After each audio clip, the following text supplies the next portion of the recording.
बोलिए श्री सद्गुरु महाराज जी की जय, सच्चे दरबार की जय, उमापति महादेव की जय, श्री कृष्ण बलदेव की जय।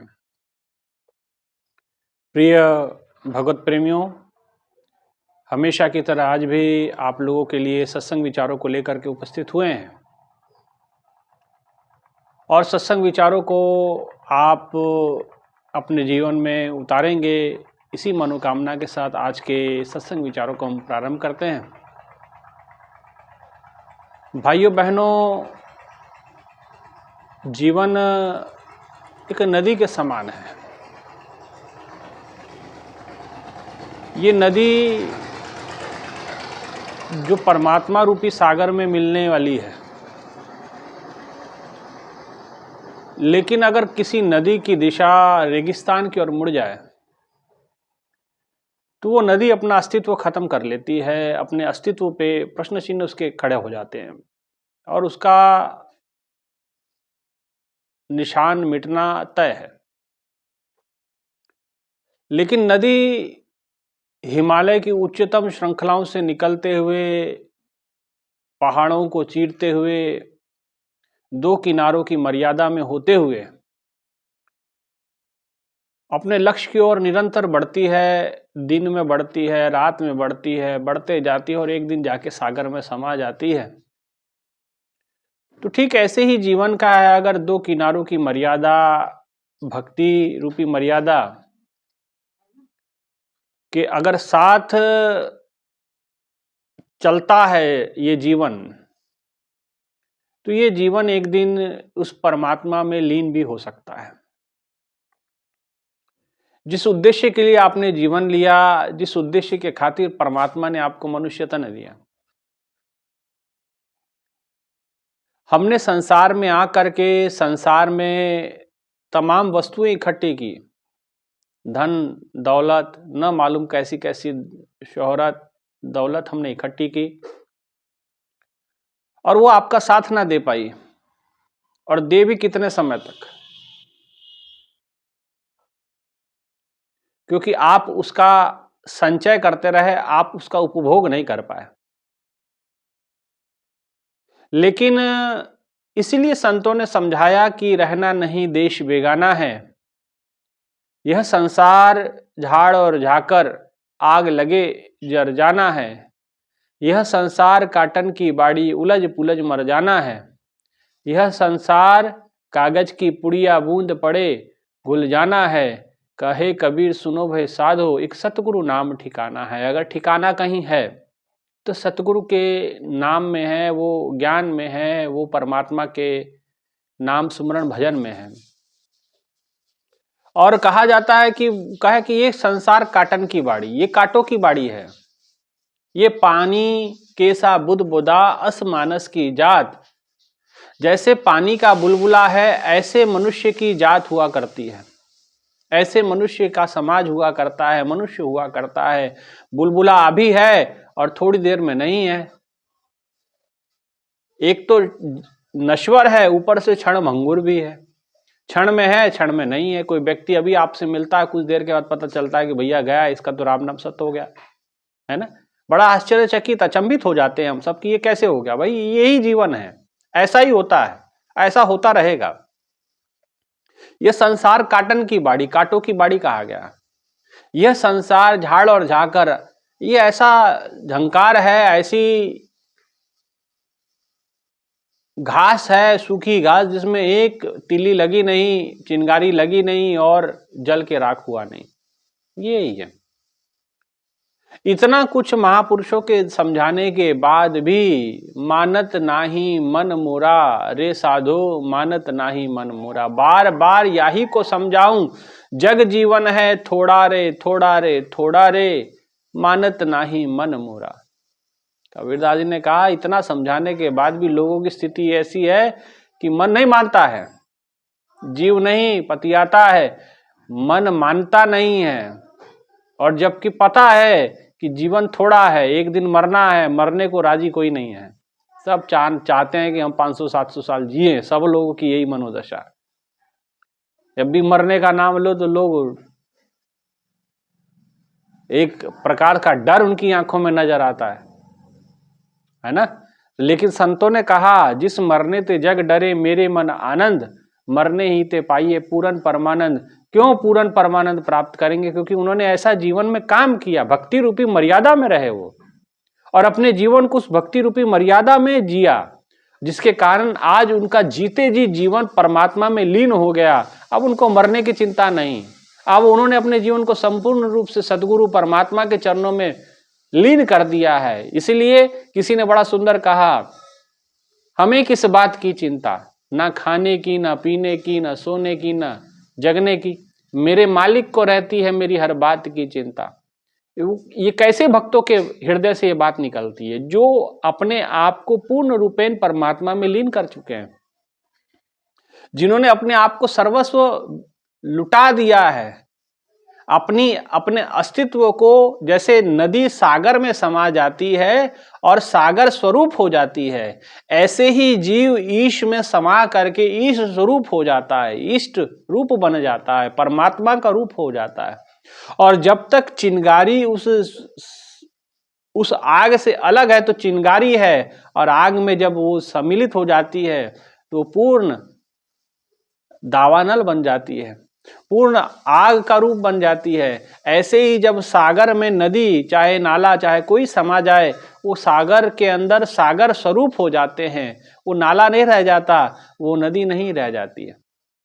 ऐसे ही जीव जब ईश में समा जाता है तो ईश स्वरूप हो जाता है। ऐसे ही जीवन के अंदर जब तक आप ईश्वर में लीन नहीं होते हैं भाइयों बहनों, तब तक आपका आवागमन रुकने वाला नहीं। इसलिए महापुरुषों ने कहा, जब लग नदी ना समुद्र समावे, तब लग बड़ो अहंकारा, जब मन मिलियो राम सागर में, तब यह मिट्टी पुकारा। जब राम रूपी सागर में, परमात्मा रूपी सागर में हम समा जाते हैं, तभी हमारी ये जो आवागमन की पुकार है, आवागमन का जो चक्र है, वो खत्म होगा, अन्यथा खत्म होने वाला नहीं।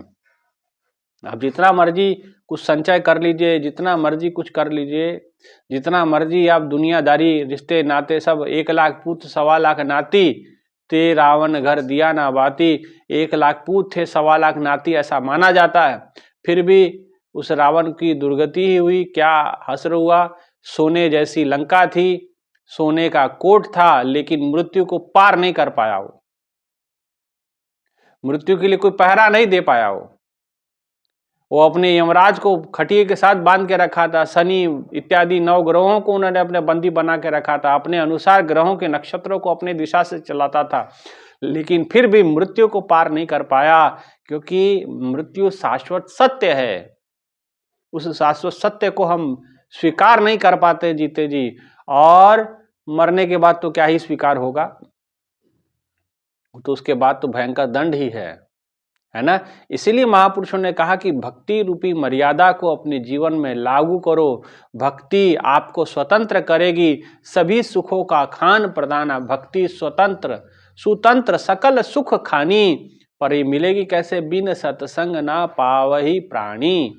एक तो भक्ति सुतंत्र है, सुंदर तंत्र है, सुंदर टेक्निक है जीवन जीने का, जीवन व्यतीत करने का, जीवन को परमात्मा में लीन करने का सुंदर तंत्र। सुसुखम, सब सुख देने वाला है, सकल सुख खानी, सभी सुखों की खान है, पर मिलेगा कैसे? बिन सत्संग ना पावही प्राणी। उसको सत्संग की आवश्यकता है, सत्संग को सुनना पड़ेगा, सत्संग को समझना पड़ेगा, और अपने जीवन में सत्संग को लागू करना पड़ेगा, तभी आप ईश्वर तक पहुंच पाएंगे, तभी आप अनंत सुख को प्राप्त कर पाएंगे, अन्यथा आपसे नहीं होने वाला। इसीलिए भाइयों बहनों, हमें चाहिए कि हम अपने जीवन में भक्ति रूपी मर्यादा को जोड़ें। अपना जो जीवन अमर्यादित हो गया है, इसको भक्ति रूपी किनारे की मर्यादा से जोड़ लें, तो आपका जीवन सुगम और सरल एक दिशा में बहेगा, और वो दिशा सीधा ईश्वर तक आपको लेके जाएगी। लेकिन आपने भक्ति रूपी मर्यादा रूपी किनारे नहीं जोड़े आपके जीवन को, तो फिर जैसे नदी अगर किनारों को तोड़ करके एक भयंकर बाढ़ का रूप ले लेती है, कुछ दिनों के बाद पानी सड़ता है, और उसमें जो है कीड़े मकोड़े पैदा हो जाते हैं खड़े पानी में, और तमाम अपने अस्तित्व को भी खत्म कर लेते हैं, और दुनिया के लिए दुख का कारण भी बन जाते हैं। ऐसे ही आम इंसान का जो जीवन हो गया, वो खुद तो दुखी है, दूसरों को भी दुखी करने में उसको बड़ा आनंद आता है। वो किसी का सुख देख करके कोई सुखी नहीं होता आजकल, दूसरे का सुख देख करके ईर्ष्या होने लग जाती है। ये बहुत बड़ा रोग है जीव को, है ना।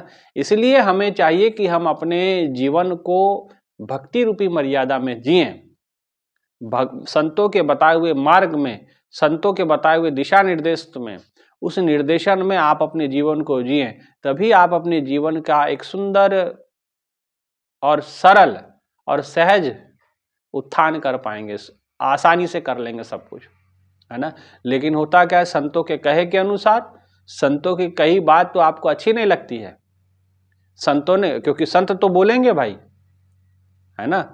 संत तो अब मंदिर के भगवान तो है नहीं कि जी पत्थर के हैं बेचारे, बोलेंगे नहीं, जो मर्जी चाहे उनके मुंह में रोटी लगाओ, चाहे आप मुंह में पेड़ा लगाओ, चाहे मुंह में आप उनके लड्डू लगाओ, चाहे पानी से नहलाओ, चाहे ठंडे से नहलाओ, चाहे गर्म से नहलाओ, वो तो पत्थर की मूर्ति है, वो तो भगवान की पाषाण की मूर्ति है।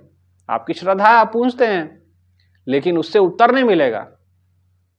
उत्तर तो संतों के रूप में, जो ईश्वर ने कहा ना, मोते अधिक संत कर लिखा, मैंने कुछ दिन पहले सत्संग डाला था कि भगवान संतों के मुख से ही अपनी वाणी को निर्जरित करता है। लेकिन संतों के विचार नहीं अच्छे लगते, संतों की बातें नहीं अच्छी लगती। संत तो भाई जीता जागता भगवान होते हैं। संत को भगवान का नित्य निमित्य अवतार माना गया है। वो नित्य संतों के रूप में धरती पर रहा करते हैं, और संत को आज दुनिया अपने हिसाब से चलाना चाहती है। वो चाहती है कि संत अपने, हम जैसा कहते हैं वैसा करे। तो भाई वो आपके कहे अनुसार संत काम नहीं करने वाला, आपके कहे अनुसार कोई साधु चलने वाला नहीं। और जो किसी के कहे पे साधु, तो उसका साधु तो ज़्यादा दिन टिकने वाला नहीं। ये बात हमेशा ध्यान रखना। जो कोई साधु किसी के कहे पे चलता है, वो साधु कभी ज़्यादा समय तक उसका साधु तो टिकेगा नहीं। ये आप बात नोट कर लीजिएगा। साधु को अपनी मस्तानी चाल में ही चलना पड़ेगा, मस्त होके मलंग होके ही चलना पड़ेगा। उसको गुरु का जो मार्गदर्शन मिला है, ईश्वर की जो प्रेरणा है, उस प्रेरणा के आधार पे उसको जीवन जीना पड़ेगा। वो कहे कि भाई हम किसी के अनुसार जीवन जी लें, तो किसी के अनुसार कोई जीवन आज के समय पे ना जी पाया है, ना जिएगा। और संसार तो वैसे किसी का नहीं है, तो संतों का क्या होगा। ये तो संतों को सूली पे चढ़ाने वाला है। मंसूर को इन्होंने सूली पे चढ़ाया, संसार ने ना चढ़ाया, जिस संसार के लिए संत मरते हैं, है ना। रविदास जी को पत्थर इसी संसार ने मारे, मीराबाई को उल्टा सुल्टा बोलने वाले यही संसार था, सहजोबाई को गलत बोलने वाला यही सब थे, चरणदास जी को उल्टा पुल्टा बोलने वाले यही लोग थे, गुरु नानक देव जी को कुराइया बोलने वाले यही संसार के लोग थे। वो कुराइया नहीं थे, वो सच राह दिखाने वाले थे। संत सच्ची राह दिखाते हैं। जो सच्चे संत होते हैं वो परमात्मा से जोड़ते हैं, ईश्वर का साक्षात्कार आपको करवाते हैं, और ना कि वो संसारिक चर्चा, संसार का भार लेकर के नहीं चलते। वो सबको हल्के करते हैं और खुद भी हल्के रहते हैं। उनके मन में प्रपंच नहीं होता, संत प्रपंच नहीं करते हैं। और जो प्रपंच करे, राजनीति करे, वो साधु नहीं होता है।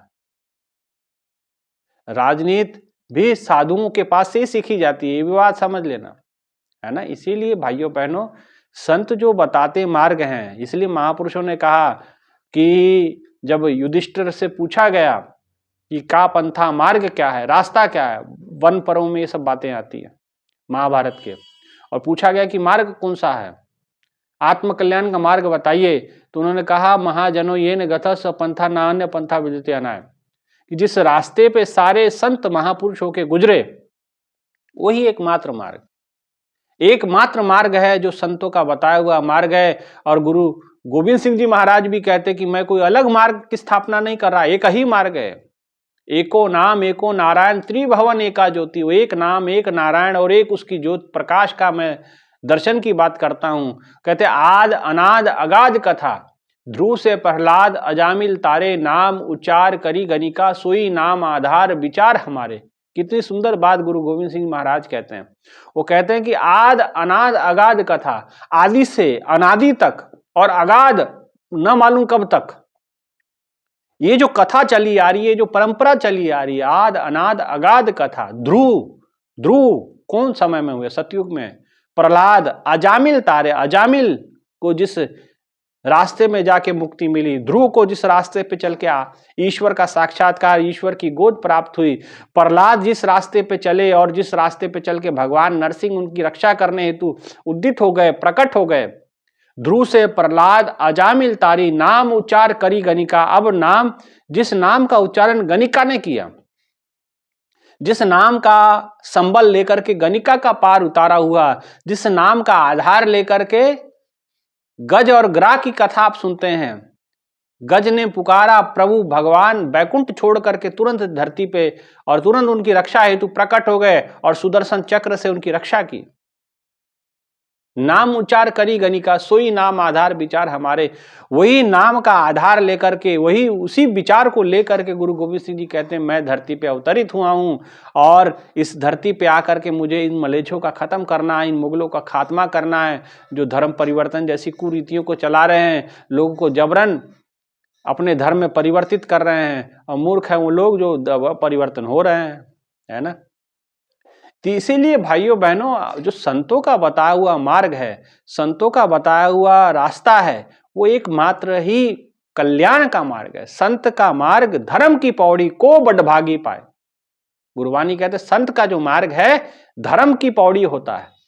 आप कितना धर्म की बातें कर लें कि धर्म का धारण, ये तमाम धर्म के नाम के आभूषण धारण कर लें, कई यहाँ पे रुद्राक्ष पहनेंगे, कई माथे पे भी लपेटेंगे, कोई गले पे भी पहनेंगे, कोई कमर पे भी तमाम प्रकार के यहाँ तिलक लगाएंगे, यहाँ तिलक लगाएंगे, छाती पे तिलक लगाएंगे, माथे पे तिलक लगाएंगे, मुंह पे तिलक लगाएंगे, हर जगह तिलक लगाएंगे। ये जितना मर्जी आप कर लीजिए, जितना मर्जी कर लीजिए, ये धर्म के बाहरी गुण हो सकते हैं, बाहरी लक्षण से आप लोगों को दिखा सकते कि आप धार्मिक हैं, लेकिन धर्म का जो वास्तविक रूप है, इससे इसका कोई लेना देना नहीं है। धर्म का ये जो बाहरी प्रक्रिया है, क्योंकि धर्म तो इंटरनल चीज है, ये तो हमारे अंतर में प्रकट होता है और अंतर से ही वो बाहर प्रकट होता है ना। लेकिन आप बाहर से भीतर भगवान को डालना चाहते हैं, धर्म को डालना चाहते हैं, ये इसीलिए ये उल्टी बात हो जाती है। इसलिए धर्म का जो गुण है, धर्म के जो लक्षण है, इतने लोग धार्मिक होने के बाद भी जो कुरीतियां, कुपरंपराएं हैं, ये खत्म क्यों नहीं होती? क्योंकि धर्म हम बाहर से घुसाना चाहते हैं अंदर, और धर्म बाहर की चीज नहीं है। जो आया कोई तेल नहीं है जो हाथ में लिया और हाथ में लगा के चोपड़ लिया सर को, हो गया आप धार्मिक। ऐसा नहीं होने वाला। ये ठंडा ठंडा कूल कूल तेल नहीं है कि जो हाथ लगाया थोड़ी देर में दिमाग ठंडा कर देगा। वो ऐसा, ये धर्म वो नहीं है। धर्म भीतर प्रकट होता है, और भीतर प्रकट होने के बाद वो आपकी साधना तपस्या मांगता है, और जब भीतर प्रकट होता है, फूल खिलता है, उसकी खुशबू बिखरती है बाहर। फूल जब खिलता है तो खुशबू को बताना नहीं पड़ता कि मैं आ गई हूं, यहाँ खुशबू अपने आप ही लोग भंवरे उसके तरफ मंडराने लगते हैं, खुशबू अपने आप फैलने लगती है। ये धर्म का स्वाभाविक लक्षण होता है ना। लोग बाहर से धर्म अंदर घुसाना चाहते हैं, इसलिए धर्म का कोई गुण दुनिया में दिखता नहीं है। अगर धर्म, आपको वास्तविक धार्मिक बनना चाहते हैं तो संत का मार्ग, धर्म की पौड़ी को बड़भागी पाए। कई लोग कहते हैं संतों की क्या आवश्यकता है?